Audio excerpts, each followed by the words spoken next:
Hey everyone, welcome to study IAS. और मैं हूं आपका दोस्त, आपका एजुकेटर अमन शर्मा, आप लोगों के लिए आज के प्रीलिम्स स्पेशल सेशन के साथ। आज के सेशन में हम लोग जानेंगे बैड बैंक्स के बारे में, जिनको हम लोग पैरा बैंक्स के नाम से भी जानते हैं। समझिए कि ये बैंक्स होते क्या हैं, what are the pros of this para banks and what are the cons of these para banks. हमारे इकोनॉमिक सर्वे के अंदर भी पैरा बैंकिंग का जिक्र आया था, the public sector asset rehabilitation agency. Start करने से पहले गाइस, अगर आप लोग अनअकैडमी प्लस का सब्सक्रिप्शन 1 अप्रैल तक लेते हैं, वैसे 31 मार्च तक एप्लीकेबल था, पर इस ऑफर को एक्सटेंड किया गया है because of the high demand using the code AMS Live, तो आप लोगों को 10% का तो डिस्काउंट मिलेगा ही मिलेगा। इसके साथ साथ 4 महीने का एक्सटेंडेड सब्सक्रिप्शन मिलेगा फ्री, मतलब जुलाई 2022 31 तक का जो सब्सक्रिप्शन है वो आप लोगों को मुफ्त मिलेगा। तो do not forget to use the code AMS LIVE। तो आपके लिए कुछ नए बैचेस भी चालू हो रहे हैं, नए सेशंस भी चालू हो रहे हैं, आप उनमें भी एनरोल कर सकते हैं। रेट लिस्ट है वो आपके स्क्रीन पर आपको दिखाई दे ही रही होगी, ठीक है। कॉम्बो पैक भी ले सकते हो आप लोग, और अगर कोई भी डाउट हो तो नीचे कमेंट बॉक्स में आप लोग मुझसे सवाल भी पूछ सकते हैं। चलिए स्टार्ट करते हैं। यहाँ पर हम लोग माइंड मैप्स बनाएंगे।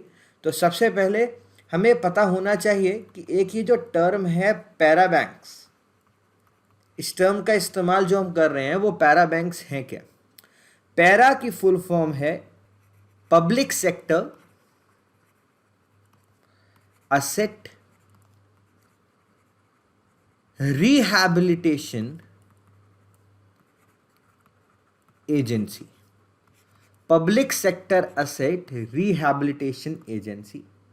अब ये आइडिया कोई नया आइडिया नहीं है।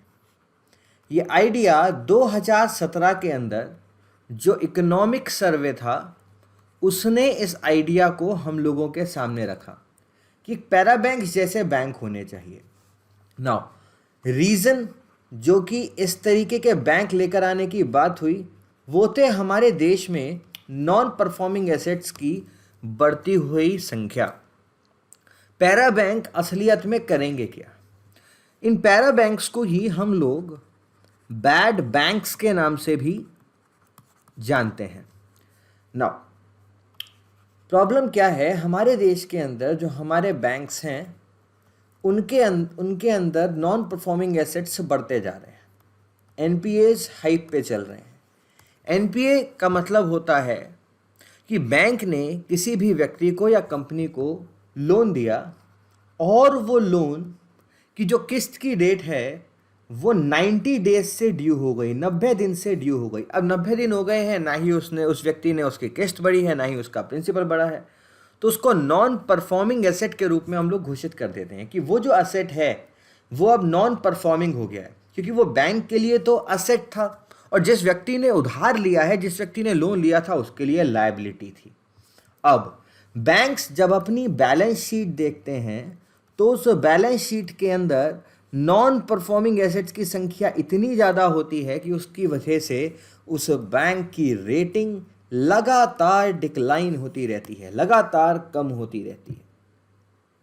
अब इस NPA के जो साइक्लिक सर्कल है, इससे बाहर निकालने के लिए भारत सरकार अलग अलग तरीकों से पैसों को इन्फ्यूज करने की कोशिश करती है मार्केट में।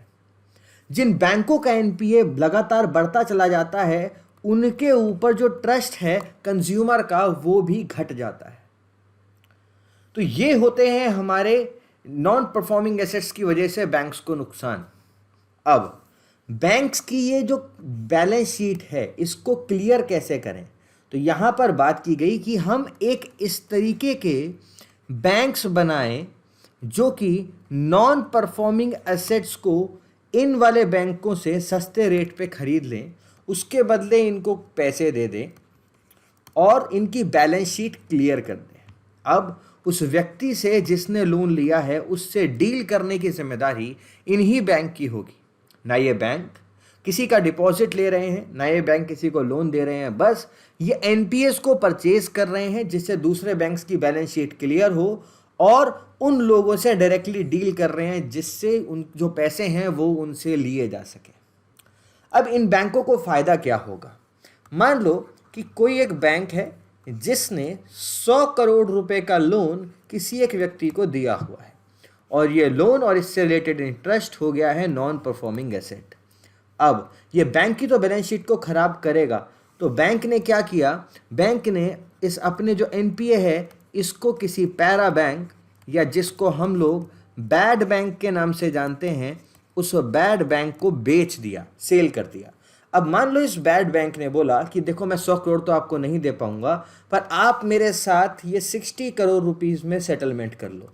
100 करोड़ के नुकसान से अच्छा तो है कि इस बैंक को कम से कम 60 करोड़ रुपए मिले। अब ये पैरा बैंक डायरेक्टली डील करेगा इस व्यक्ति के साथ और ये 100 करोड़ रुपए निकालने की कोशिश करेगा, और जब ये 100 करोड़ नहीं तो मान लो इसने 80 करोड़ रुपए भी निकाल लिए, तो भी इस बैंक को 20 करोड़ रुपीस का प्रॉफिट हो जाएगा और इस तरीके से यह बैंक अपने पूरे स्ट्रक्चर को चलाएगा।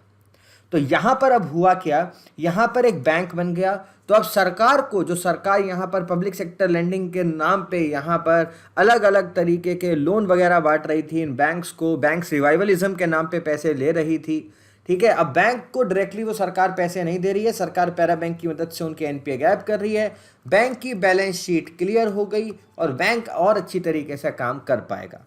इसी पर्टिकुलर स्ट्रक्चर को हम लोग पैरा बैंकिंग, बैड बैंक्स के नाम से जानते हैं।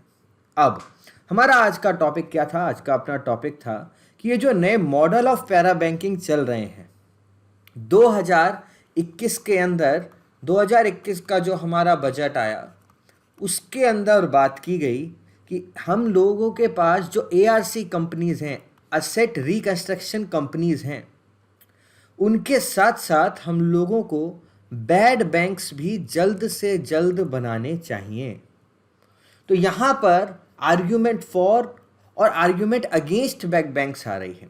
कुछ लोग कह रहे हैं कि ये जो बैड बैंक्स हैं ये हमारे लिए बहुत अच्छे हैं, कुछ लोग कह रहे हैं ये हमारे लिए अच्छे नहीं हैं। अब जो कह रहे हैं कि ये हमारे लिए अच्छे हैं वो क्या कह रहे हैं? वो कह रहे हैं इससे बैंक की जो बैलेंस शीट है वो क्लियर हो जाएगी, बैंक की बैलेंस शीट क्लीन अप हो जाएगी। इसके साथ साथ ये हम लोग इंटरनेशनल जो एनालिसिस है, जो लुकआउट है, उसके बाद ये स्टेप ले रहे हैं, क्योंकि इंटरनेशनली ऑलरेडी ये वाली चीज़ें हो चुकी हैं। अगर बैड बैंक्स आ जाते हैं और एनपीए क्लियर हो जाते हैं तो इसकी वजह से जो क्रेडिट फ्लो है वो इंक्रीज हो जाएगा मार्केट के अंदर। जो बैंक के ऊपर लोगों का ट्रस्ट है, भरोसा है, वो भी इंक्रीज हो जाएगा, वो भी बढ़ जाएगा। इसके साथ साथ जो हमारे पैरा बैंक्स हैं, जो बैड बैंक्स हैं, अगर वो अच्छी तरीके से काम करेंगे तो जो एआरसी कंपनी के अंदर जो हमें फ्लॉज नज़र आ रहे हैं वो भी फुलफिल हो जाएंगे। इसके साथ साथ it will help in economic revivalism. तो ये कुछ प्रोज हैं। जब हम इसके कॉन्स के बारे में बात करते हैं तो पता लगता है कि ये कोई भी पिनाकिया नहीं है, ये ऐसी कोई जादू की झड़ी नहीं है कि आपने घुमाया और चीज़ें रिजॉल्व हो जाएंगी। पर असलियत में क्या होगा? एनपीए एक बैंक से दूसरी वाली एजेंसी के पास शिफ्ट हो गया, क्योंकि अगर मान लो वही नहीं पैसे निकाल पा रहा है तो दूसरा पैसे कैसे निकाल पाएगा। इसके साथ साथ इसकी वजह से फिस्कल पोजीशन और भी ज़्यादा टाइट हो सकती है। कोई भी क्लियर प्रोसीजर अभी तक नहीं है कि ये बैंक्स किस तरीके से काम करेंगे, इनके ऊपर क्या नॉर्म्स अप्लाई होंगे, और ये एक मोरल हजार्ड भी बिल्टअप कर सकता है। Farmer reserve bank of India के गवर्नर रघुराम राजन जी ने बोला था कि एक बैड बैंक को बनाना मोरल हजार्ड क्रिएट करना है बैंक्स के ऊपर, that would enable them to continue with their reckless lending practice. और यहाँ पर जो बैंक्स हैं वो सोचेंगे अरे ये तो खरीद ही रहे हैं, जितना मर्जी चाहे उतने ज़्यादा पैसे अब यहाँ पर लोन में दो, एनपीए हो जाएंगे तो भी कोई बात नहीं। ये आपके लिए एक बहुत छोटा सा टॉपिक था कि व्हाट आर बैड बैंक्स, इनके क्या क्या प्रोज हैं, क्या क्या कॉन्स हैं। दोस्तों नीचे आप लोग हैशटैग अमन शर्मा लिखकर आप मुझसे कोई भी सवाल भी पूछ सकते हैं। इसके साथ साथ do not forget to like, share and subscribe. So love and peace from my side. Thank you for having me here guys and have a great day ahead. Bye bye. Take care.